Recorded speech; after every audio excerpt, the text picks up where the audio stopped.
Bonjour, vous avez choisi la réponse D. Mais d'abord, écoutez la question. Aujourd'hui, dans la catégorie sciences et technologies, nous allons frôler la catégorie gastronomie. Toi surtout, si tu sais répondre à la question. Quel animal a sauvé l'avocat? Réponse 1, la pie, un oiseau voleur qui en a bien besoin. Réponse 2, l'homme qui ne saurait se passer de guacamole. Réponse 3, le dodo qui s'est sacrifié pour le sauver. Réponse 4, l'ornithorynque parce que cet animal est vraiment capable de tout. Une fois n'est pas coutume, nous allons pouvoir nous jeter des fleurs. Bien entendu, l'activité humaine a eu de très nombreuses conséquences négatives sur la biodiversité et l'équilibre de notre planète. Mais en l'occurrence, c'est bien l'homme qui a sauvé l'avocat. Pas par gaieté de cœur, qu'on se comprenne bien, mais il fallait bien accompagner les crevettes. Reprenons un peu à la base, on va parler des choux et des petites graines. Bref, de reproduction. Enfin, presque. Le problème d'une plante, c'est qu'elle n'a pas de pieds, ou d'ailes, ou de nageoires. Et que donc ces graines ont tendance à rester au même endroit, ce qui pose un problème. Cela restreint la propagation de l'espèce, diminue le brassage génétique, en diminuant les contacts entre individus différents. Et cela empêche aussi de trouver des zones plus propices. Bref, d'un point de vue évolutionniste, c'est nul. Les végétaux ont donc mis au point diverses stratégies pour disséminer leurs graines. Dans le cas de l'avocat, comme pour beaucoup d'autres baies à pépins, la stratégie met à contribution la faune locale. L'idée est simple, enrober sa graine d'un fruit délicieux qui va allécher les animaux du coin. Ceux-ci, en gobant le fruit, vont ingérer en même temps la graine, qui n'est pas comestible.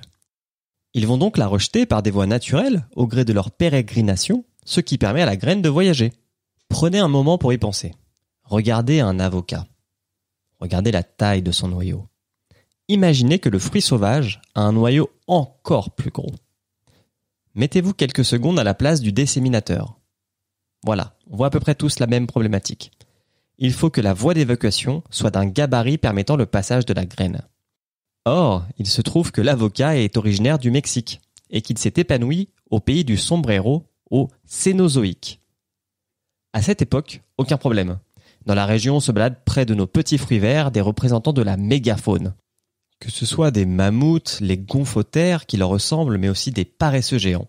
Ces animaux ont le double avantage, de par leur taille, de ne pas scier du sphincter quand passe la graine, mais aussi d'être capables de voyager sur de grandes distances, emmenant avec eux et leur estomac le fertile objet. Malheureusement, ces titans terrestres sont tous éteints aujourd'hui. Ou presque, si on classe Gérard Larcher parmi les paresseux géants. L'avocat, donc, n'a aujourd'hui dans son habitat naturel plus, ou très peu, quelques jaguars éventuellement, de disséminateurs naturels, ce qui condamne ses graines à pourrir sur pied ou à devoir se battre avec son parent pour les ressources locales.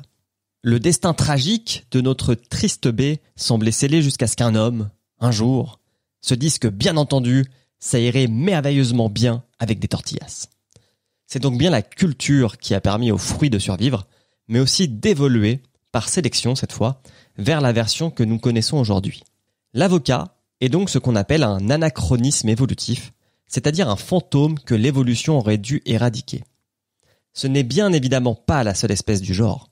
L'extinction de la mégafaune mondiale nous a laissé de la même manière beaucoup de vestiges d'un glorieux passé. Et il n'y a pas que des plantes.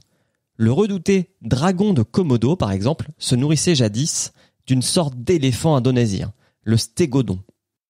S'il survit aujourd'hui, c'est aussi un peu grâce à l'homme.